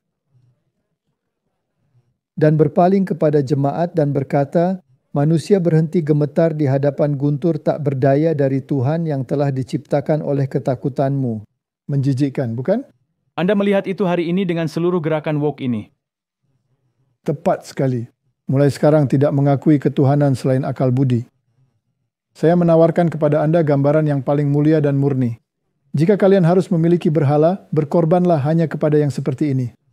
Sujudlah di hadapan Senat Kebebasan yang agung selubung akal budi. Jadi Senat akan berkuasa sekarang. Dewi itu setelah dipeluk oleh presiden dinaikkan ke atas kereta yang megah. Dan dibawa di tengah kerumunan besar ke Katedral Notre Dame yang baru-baru ini terbakar. Dan harus dipulihkan ke kemegahan aslinya. Saya penasaran mengapa. Untuk mengambil tempat sang dewa. Kemudian dia ditinggikan di atas altar tinggi. Dan menerima pemujaan dari semua yang hadir. Dan Voltaire sang Jesuit. Dan semua orang lain yang berkata, saya berpikir maka saya ada. Semua Jesuit ini berada di balik filosofi ini. Mungkin jika kita melihat ke belakang dan melihat kapan tepatnya semua ini benar-benar mendapatkan pijakan, itu juga akan menjadi 3,5 tahun yang lalu.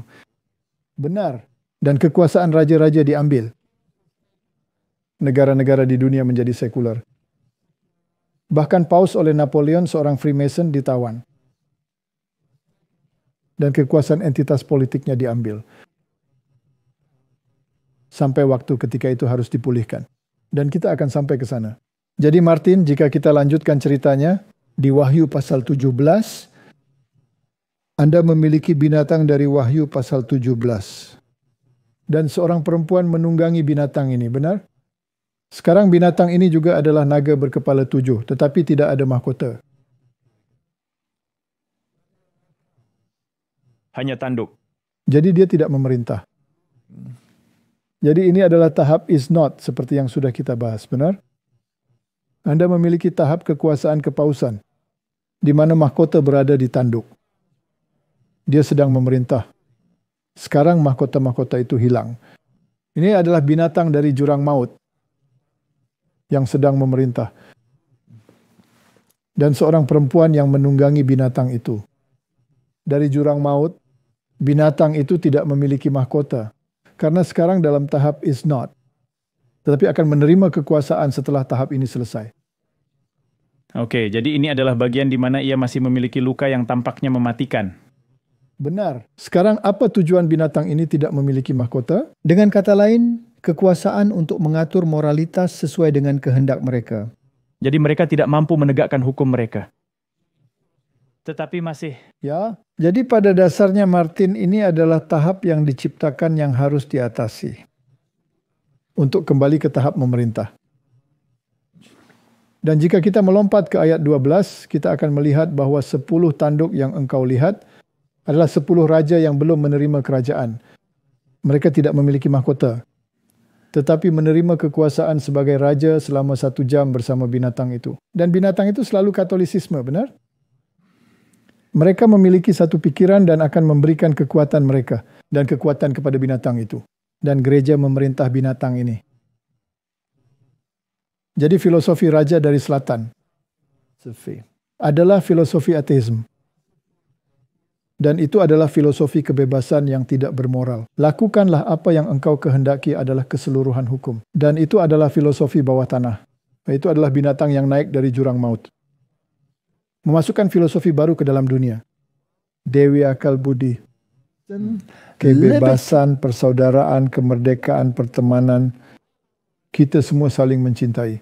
Itulah filosofi yang disebarkan ke seluruh dunia. Dan untuk menyusup, mereka melakukannya melalui perkumpulan masonik. Jadi di sini ada potret Anthony Sayer, Grand Master pertama London Lodge. Didirikan pada tahun 1717 untuk mempersiapkan jalan bagi hal ini. Dan seperti inilah penampakannya. Dan tentu saja itulah tanda yang mereka miliki. Di mana mereka meletakkan tangan mereka di dada seperti ini. Dan kemudian mari kita lihat foto sampul Pius ke-12. Dari biografi Padellarius Pacelli. Dan itu adalah simbol yang sama. Jadi Roma sebenarnya melalui para Jesuit menciptakan sistem ini. Untuk menyusup ke dalam pemikiran politik dan spiritual dunia. Dan ini adalah sistem Luciferian. Sistem ini tidak mengakui Tuhan, Alkitab atau hukumnya. Ya, tapi begitulah cara mereka bekerja hingga saat ini melalui semua. Mereka semua memiliki perantara-perantara ini. Mereka punya ksatria Malta atau semua perkumpulan rahasia yang melakukan infiltrasi tersebut. Benar. Jadi pada periode waktu ini apa yang sedang berkembang? Nah, periode waktu ketika binatang dari jurang maut ini bangkit. Kita melihat kebangkitan Freemasonry seperti yang baru saja kita lihat tadi. Komunisme, spiritualisme, evolusionisme yang merupakan ateisme, teosofi yang merupakan penyembahan Lucifer, dan eksistensialisme. Jadi mari kita definisikan eksistensialisme. Ini adalah keyakinan filosofis bahwa kita masing-masing bertanggung jawab untuk menciptakan tujuan atau makna dalam hidup kita sendiri. Tujuan dan makna individu kita tidak diberikan kepada kita oleh para dewa, pemerintah, guru, atau otoritas lainnya. Kita yang memutuskan. Ya. Itu adalah dekret kepausan. Kita memulai dengan manusia. Kita tidak memulai dengan Tuhan. Itulah yang dikatakan Konsili Vatikan. Kita telah membahasnya berkali-kali. Jadi di sini Anda memiliki semua struktur yang tidak bertuhan ini. Pada saat yang sama, Anda memiliki Karl Marx yang memulai Liga Komunis. Dan Manifesto Komunis ditulis pada tahun 1844, diterbitkan pada tahun 1848, dan apa filosofinya? Karl Marx dan Friedrich Engels bertemu di Paris dan mereka memulai hubungan seumur hidup yang akan mengubah dunia. 2 bulan kemudian, November 1844, Engels menulis surat kepada Marx. Ini adalah filosofi yang kita butuhkan. Saat ini kita sedang mengadakan pertemuan publik di mana-mana untuk mendirikan organisasi-organisasi yang bertujuan untuk meningkatkan kesejahteraan para pekerja. Dengan mayoritas besar, segala sesuatu yang Kristen dilarang dari peraturan. Tidak boleh ada Tuhan dari Alkitab yang terlibat. Marx telah menulis buku pegangan ateis berjudul The Essence of Christianity, di mana dia berargumen menentang keberadaan Tuhan. Apakah ini filosofi Raja Selatan? 100% sangat cocok. Benar, menyangkal keberadaan Tuhan. Siapakah Tuhan itu sehingga saya harus menaati suaranya? Saya tidak mengenal Yehuwa. Saya tidak peduli padanya. Apakah ini yang dia katakan? Ya. Pada tahun 1844, dia menyatakan dalam salah satu karyanya bahwa kritik terhadap agama adalah prasyarat dari semua kritik. Dalam karya ini pula dia menyebut agama sebagai candu masyarakat. Dengan kata lain, sebuah obat bius.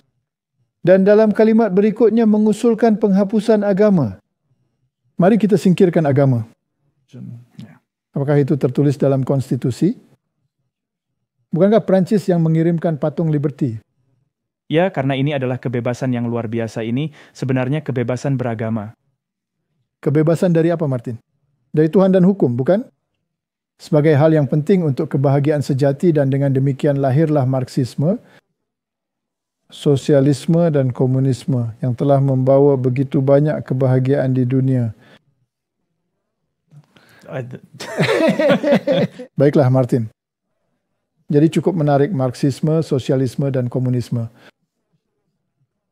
Apakah itu filosofi Raja Selatan? Ya, itu sangat cocok dengan hal tersebut. Itu sangat cocok dengan hal tersebut. Baiklah, pada akhir zaman Raja Utara yang merupakan filosofi kepausan tentang hukum dan kekuasaannya akan mendorong melawan pola pikir sekuler. Siapa yang menciptakan pola pikir sekuler? Mereka yang melakukannya. Mereka yang melakukannya. Dia yang melakukannya. Melalui perantara mereka para Jesuit, bukan? Adam Weishaupt adalah seorang Jesuit dan dia menciptakan Illuminati, bukan?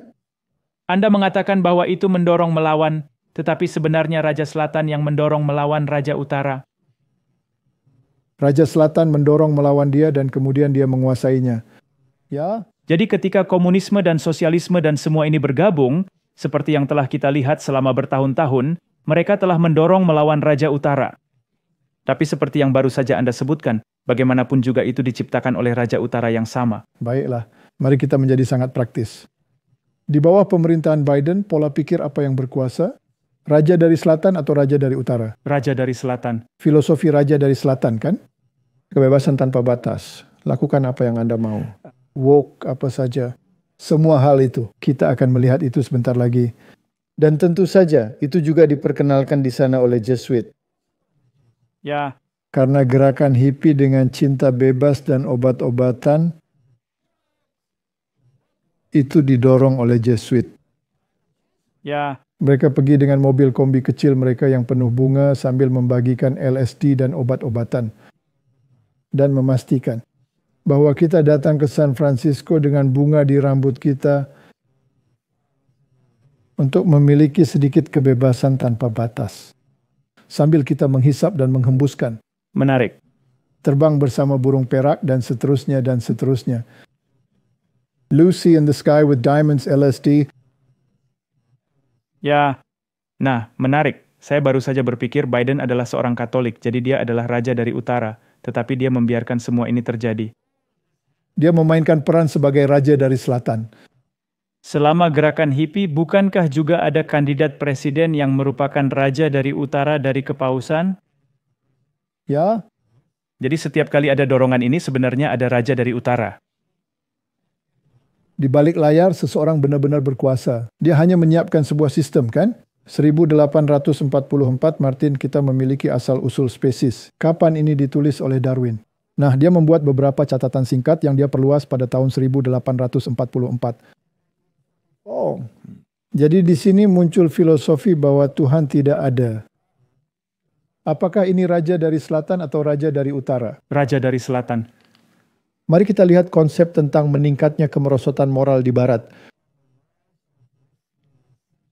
Bukankah itu kriteria lainnya?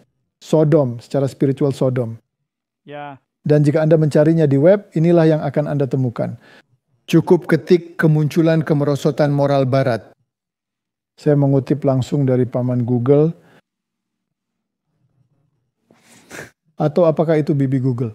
Saya tidak tahu. bisa jadi Dr. Google, Profesor Google, saya tidak tahu. Siapapun, baiklah.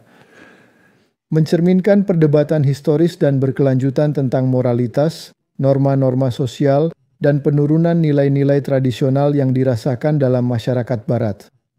Ini sering melibatkan kekhawatiran tentang kebebasan seksual, menantang hierarki yang mapan, dan runtuhnya tatanan sosial yang dipersepsikan. Kebangkitan yang dipersepsikan ini sering dikaitkan dengan pergeseran budaya yang lebih luas, termasuk perubahan sikap terhadap seksualitas, gender, dan otoritas. Berikut ini pandangan yang lebih detail tentang konsep tersebut. Konsep historis. Istilah kebebasan tanpa batas telah digunakan sepanjang sejarah untuk mengkritik perilaku yang dianggap tidak bermoral atau berlebihan, terutama yang berkaitan dengan perilaku seksual. Kita baru saja membaca kata itu dalam Roh Nubuat, kan? Ya, Pada abad ke-18 dan ke-19, bukankah itu masa revolusi Prancis? ya, Kekhawatiran tentang tidak bermoral sering dikaitkan dengan kecemasan tentang mobilitas sosial dan pengaruh yang dipersepsikan dari individu-individu tanpa prinsip dalam politik. Baru-baru ini, konsep ini telah dikaitkan dengan kebangkitan pornografi, revolusi seksual, dan pergeseran budaya lain yang menantang moralitas seksual tradisional. Jadi tema utamanya adalah kebebasan seksual. Elemen inti dari perdebatan ini adalah ketegangan antara pandangan tradisional tentang moralitas seksual dan meningkatnya penerimaan terhadap ekspresi seksual yang beragam. Ini menantang otoritas. Konsep kebebasan tanpa batas dapat digunakan untuk mengkritik mereka yang mempertanyakan atau merongrong otoritas sosial, politik, dan agama yang mapan. Martin, apakah kita memiliki benturan di sini antara dua pola pikir? Ini seperti timur dari barat, dua pola pikir. Dan ini utara selatan, kan? Utara adalah moralitas kepausan. Selatan adalah kebebasan ini, kekafiran ini. Anda ambil universitas manapun, Anda akan dibombardir dengan ateisme dan evolusionisme, apapun mata pelajaran yang Anda pelajari. Ketika Anda pergi ke dunia film, itu adalah teater Jesuit. Itu adalah kebebasan tanpa batas. Itu adalah lakukan apa yang Anda kehendaki. Anda tidur dengan siapapun yang Anda inginkan. Tidak masalah apakah itu laki-laki, perempuan. Bahkan tidak masalah jika itu bukan manusia. Ya. Di zaman yang kita jalani ini. Dan itu adalah langkah klasik untuk menciptakan sistem di mana Roma kembali meraih otoritas. Karena Protestantisme dan sola scriptura telah begitu dilemahkan sehingga mereka bahkan tidak bisa memberikan perlawanan. Jadi mereka bergabung dengan Raja Utara? Mereka bergabung dengan Raja Utara karena jelas dia tampaknya memiliki pengaruh dan posisi moral untuk mendikte moralitas yang salah. Mereka benar-benar lupa apa yang diajarkan para reformator tentang Roma. Sekarang mereka bergabung dengan Roma melawan Raja Selatan yang sekuler ini. Dan kekhawatiran tatanan sosial tentang kemaksiatan. Sering mencerminkan kecemasan tentang stabilitas struktur sosial. Dan potensi kekacauan atau ketidaktertiban. Bukankah ini anarki? Ordo Abchau? Apakah kita memilikinya? Ya. Jadi mari kita lihat pemerintahan Trump. Apakah ia melawan ini? Ya. Apakah ia menggunakan ekonomi? Ya. Tarif? Tarif. Menghapus pendanaan untuk universitas. Siapapun yang menyebarkan paham woke. Atau wanita. Atau transgender dalam olahraga wanita, mereka kehilangan dana. Ya. Bahkan Doge, bagaimana mereka menyoroti beberapa pengeluaran yang salah, bagaimana itu digunakan untuk membuat tikus transgender dan semua hal semacam itu. Benar, jadi ada perang besar-besaran. Apakah dia bahkan menggunakan militer melawan segala bentuk perlawanan? Ya. Jadi Martin, filosofi Raja Utara sekarang sedang menghancurkan filosofi yang maksiat dan tidak bertuhan. Tapi ini Raja Utara yang melakukannya. Jadi inilah yang terjadi pada skala tersebut. Dan pada saat yang sama, Raja Utara sibuk membangun persatuan semua agama. Ya. Persaudaraan. Perjanjian Abraham. Sebut saja. Dan karena itu Anda memerlukan perubahan budaya. Konsep ini sering dikemukakan dalam diskusi tentang pergeseran budaya yang lebih luas. Seperti kebangkitan individualisme. Bukankah Anda harus menyingkirkan itu? Paus yang mengatakan itu. Ya. Anda tidak bisa menjadi individualis. Anda harus menjadi pengikut. Itu adalah moto Jesuit. Ini demi kebaikan bersama. Konsumerisme. Bukankah itu bagian dari Rerum Novarum? Dan bukankah Paus modern, Paus Leo, tidakkah dia menyebarkan hal itu? Dan sekularisme. Martin Raja Selatan menurut Wahyu pasal 11, menurut interpretasi. Yang kita temukan dalam Great Controversy adalah ketidakbertuhanan dan kemaksiatan. Inilah dia. Ya. Apakah ada perang melawannya untuk memberantasnya dan membangun kembali pola pikir Raja Utara? Ya. Dan bagaimana dengan pola pikir Alkitabiah? Bukankah itu dikesampingkan? Tentu saja. Jadi perspektif konservatisme modern seringkali melihat peningkatan kemerosotan moral sebagai penurunan dari nilai-nilai tradisional dan ancaman terhadap tatanan sosial. Apakah kita menemukan itu hari ini? Ya, kita melihat bahwa pemerintahan Trump berusaha menyingkirkan semua tatanan sosial dan semua ini. Pada saat akhir zaman, Raja dari Selatan akan melawan Raja dari Utara. Dia menyingkirkan pengaruh politiknya. Dia masuk ke bawah tanah, menyingkirkan iman kepada Tuhan, iman kepada Alkitab, iman kepada Tuhan sebagai pencipta, membawa kemaksiatan, cinta bebas, paham woke, sebut saja. Dan sekarang kebalikannya harus terjadi setelah menyingkirkan Protestantisme dan menelannya dalam gerakan ekumenis. Jadi kaum liberal sosial mungkin berargumen bahwa kekhawatiran tentang kemaksiatan sering dibesar-besarkan. Bukankah itu yang kita temukan di media? Ya, tepat sekali. Anda tahu, kita sudah mengatakan semua ini. Kita katakan Bandul akan berayun begitu jauh, sehingga akan berayun balik. Dan sekarang sudah berayun balik, dan orang-orang masih mencoba mencari ke tempat lain. Baiklah, jadi apa ayunannya? Dulunya Raja Utara, kemudian menjadi Raja Selatan. Raja Selatan menjadi sangat sombong, dan terutama di bawah pemerintahan Biden. Dan di seluruh Eropa, maksud saya lihat London, itu adalah tempat penampungan kotoran. Dunia. Dan dunia, atau pergi ke beberapa jalan di Berlin, atau salah satu kota di Paris, atau apapun, dan lihat seperti apa. Dan sekarang Bandul harus berayun balik. Dan kebebasan seksual yang lebih besar dan toleransi sosial adalah perkembangan positif. Pola pikir itu harus hilang. Jadi itu ringkasan dari Google. Jadi apa contoh yang kita miliki? Pornografi. Maraknya pornografi pada abad ke-20 dan ke-21 telah menjadi fokus utama kekhawatiran tentang ketidaksenonohan. Dengan para kritikus berargumen, itu mendorong eksploitasi seksual, merugikan individu dan masyarakat. Masyarakat selalu terlibat. Gerakan sosial yang mengadvokasi hak-hak LGBT, hak-hak reproduksi, dan perubahan sosial lainnya telah dituduh mempromosikan kebebasan tanpa batas dengan menantang norma-norma tradisional. Norma-norma tradisional. Siapa yang menekankan tradisi? Gereja Katolik.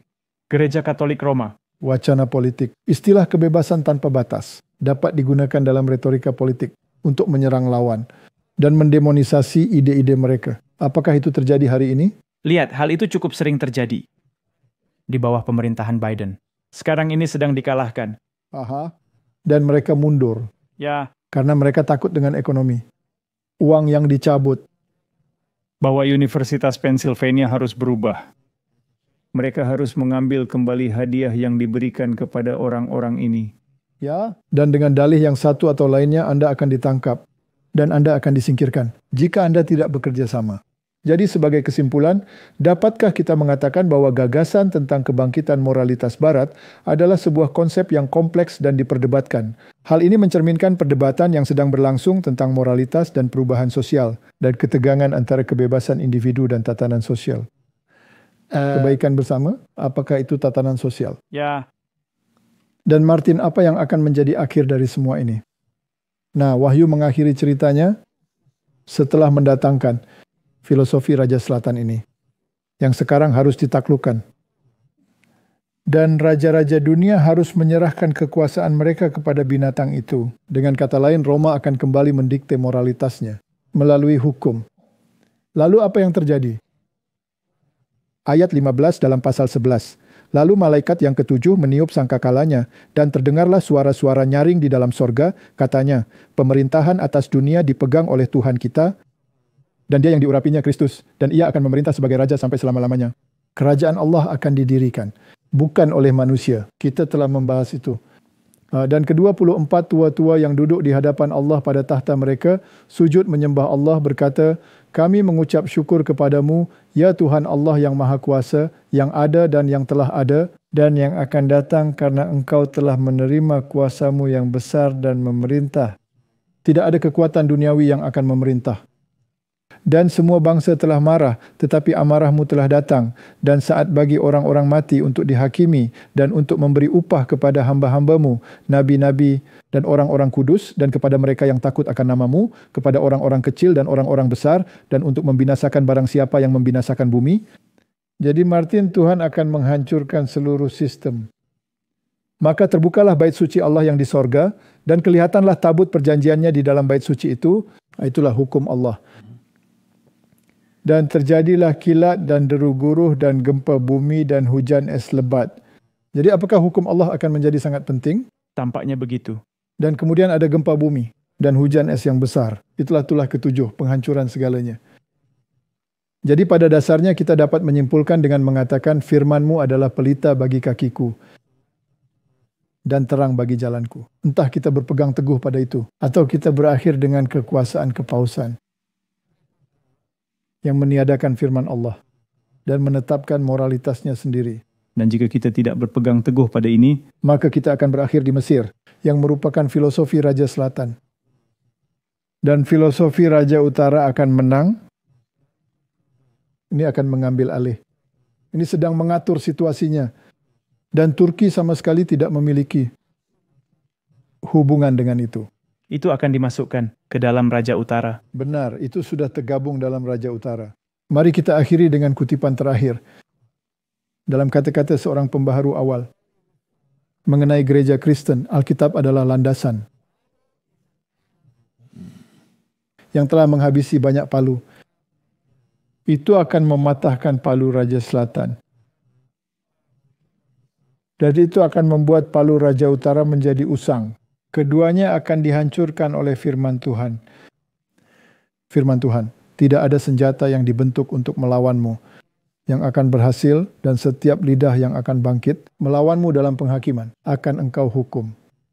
Firman Tuhan akan menjadi pemenang. Firman Allah kita akan bertahan selamanya. Semua perintahnya pasti, mereka berdiri teguh untuk selama-lamanya dan dilakukan dalam kebenaran dan kejujuran. Yesaya 40 ayat 8, Mazmur 111, Anda sebaiknya juga membaca Mazmur 119 keseluruhannya. Apapun yang dibangun di atas otoritas manusia akan digulingkan. Tetapi apa yang didasarkan pada batu karang Allah, firman yang tidak berubah akan tetap berdiri selamanya. Martin, jika kita tidak berpegang teguh pada kitab ini, jika kita tidak menaati perintah-perintah Allah seperti yang tertulis dalam kitab ini, kita akan ditumbangkan. Setiap pemerintahan atau sistem agama yang mengubah atau mengganti kata-kata dalam firman ini, dalam buku ini, akan menerima malapetaka yang dijanjikan dalam buku ini. Nah, jadi itu Raja Selatan dengan sekularismenya, ateismenya, dan ketidakmoralannya, filosofi itu harus mengalah kepada filosofi Raja Utara, supremasi kepausan, dongeng kepausan, hukum kepausan, dan semua bangsa akan memberikan kekuatan mereka kepada binatang, termasuk bangsa-bangsa Islam. Itulah kisah Alkitab. Saya tidak membaca kisah lain. Dan itulah perang yang harus kita perhatikan. Dan tidak ada yang lain. Amin. Mari kita berdoa. Mari kita berdoa.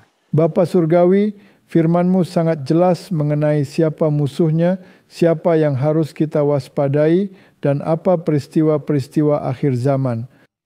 Dan saya berdoa agar Engkau membuka pikiran dan hati umat-Mu, agar mereka dapat memahami bahwa satu-satunya keamanan adalah kebenaran Kristus, kerajaannya, hukumnya. Dan ini adalah doa saya agar semua akan menerapkan dengan benar firman tersebut dan memahaminya. Dalam nama Yesus. Amin. Amin. Diproduksi oleh Clash of Minds. Menampilkan pembicara Walter Faith dan Martin Smith. Ucapan terima kasih yang tulus untuk dorongan semangat, doa-doa, dan sumbangan finansial melimpah. Untuk detail kontak,